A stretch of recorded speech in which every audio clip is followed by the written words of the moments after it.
এক পাশে আর এক পাশে কোকেন অথবা হিরোইনের মতো ড্রাগস, কোন জিনিসটা একটা মানুষের জন্য সবচেয়ে বেশি ভয়ঙ্কর? একটা মানুষের জন্য ড্রাগ যতটা না বেশি ভয়ঙ্কর বা ক্ষতিকর, এর চেয়ে অনেক বেশি ক্ষতিকর। যখন একটা মানুষ পর্ন দেখতেছে তখন তার ব্রেইনে এই তিনটা ব্রেনের মধ্যে পর্নে আসক্ত ব্রেনটা সবচেয়ে বেশি ক্ষতিগ্রস্ত এবং সবচেয়ে বেশি ডিস্টর্টেড অবস্থায় আছে। এটার কারণ হচ্ছে এক পাশে পর্ন আর এক পাশে কোকেন অথবা হিরোইনের মতো ড্রাগস, কোন জিনিসটা একটা মানুষের জন্য সবচেয়ে বেশি ভয়ঙ্কর? একটা মানুষের জন্য ড্রাগ যতটা না বেশি ভয়ঙ্কর বা ক্ষতিকর, এর চেয়ে পর্ন আর অনেক বেশি ক্ষতিকর। কিভাবে ভাই? একটা স্টাডিতে দেখা যায় একটা নর্মাল ব্রেন, একটা হিরোইন কোকেনে আসক্ত ব্রেন এবং একটা পর্নে আসক্ত ব্রেন, এই তিনটা ব্রেনের মধ্যে পর্নে আসক্ত ব্রেনটা সবচেয়ে বেশি ক্ষতিগ্রস্ত এবং সবচেয়ে বেশি ডিস্টর্টেড অবস্থায় আছে।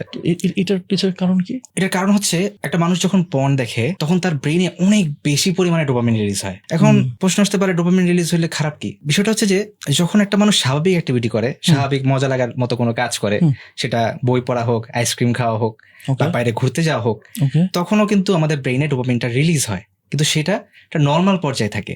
বাট যখন একটা মানুষ পর্ন দেখতেছে তখন তার ব্রেইনে ডোপামিনের বন্যা বয়ে যায় এবং এই মানুষটা চায় যে বারবার তার ব্রেইনটা যাতে ডোপামিন দিয়ে ভরে থাকে। যখনই ব্রেইনের মধ্যে ডোপামিনের ঘাটতি দেখা দেয়, যখনই একটু ডিপ্রেশন হচ্ছে, যখনই একটু মনটা খারাপ হচ্ছে, তখনই তার পর্নের দিকে চলে যেতে ইচ্ছা করতেছে, কারণ এটার মধ্যেই একটা প্যাটার্ন ক্রিয়েট হয়ে গেছে। সো আপনি একটা বলতেছিলেন যে ডিস্টর্ট করে ফেলে বা সাধারণ চিন্তাকে ভেঙে ফেলে। তো এটা করার কারণে হয়তোবা তার রিজনিং বা সে স্বাভাবিকভাবে যে চিন্তাটা করতেছে এটা হয়তোবা তাকে নেগেটিভ।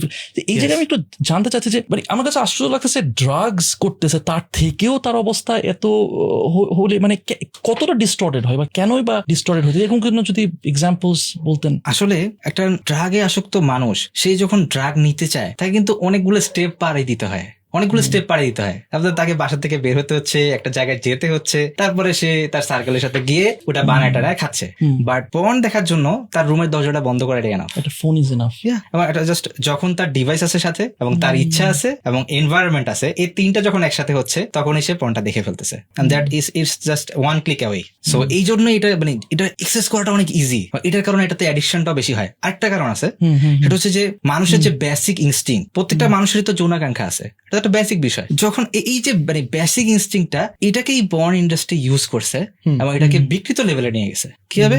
যেটা হচ্ছে যে পর্নে যেটা দেখা যায় যেখানে অনেক ক্যাটাগরি এবং ক্যাটাগরি বানাইতে বানাইতে এমন অবস্থা হয়েছে যে এমন সব ক্যাটাগরি ওরা বানাইছে যেটা আসলে মানে মানবিকতার মধ্যে পড়ে না, সব অমানবিক সব কাজ হচ্ছে, মানুষকে বেঁধে পিটাচ্ছে, হ্যাঁ মানুষকে মানে খুবই খারাপ অবস্থা, মানে অনেকে তো দম বন্ধ হয়ে যাওয়ার মতো অবস্থা হয়, তাদেরকে ড্রাগ দিয়ে ঘন্টার পর ঘন্টা এই পর্ন ভিডিও করতে বাধ্য করা হচ্ছে। মানে ব্যাপারটা এরকম, আমি যদি বলি যে কেউ যখন পর্ন দেখতেছে তখন এক ধরনের ডোপামিন রিলিজ হচ্ছে, এক ধরনের রাশ রিলিজ হচ্ছে, মজা লাগছে, কিন্তু সেই সেম লেভেল অফ রাশ আনতে হলে তাকে যেই এক্সপোজারটা মানে যেই টাইপের দেখতেছে ওই সেম লেভেলটা হয়তো তাকে আরো জঘন্যতম হয়তোবা দেখা যায় এনিম্যাল অথবা এই ওই মানে সহজ কথা হচ্ছে ড্রাগে যেমন ডোজ বাড়ায়, এখানেও ডোজ বাড়তে থাকে, পর্নের মানে আরো জঘন্য দিকে যেতে থাকে।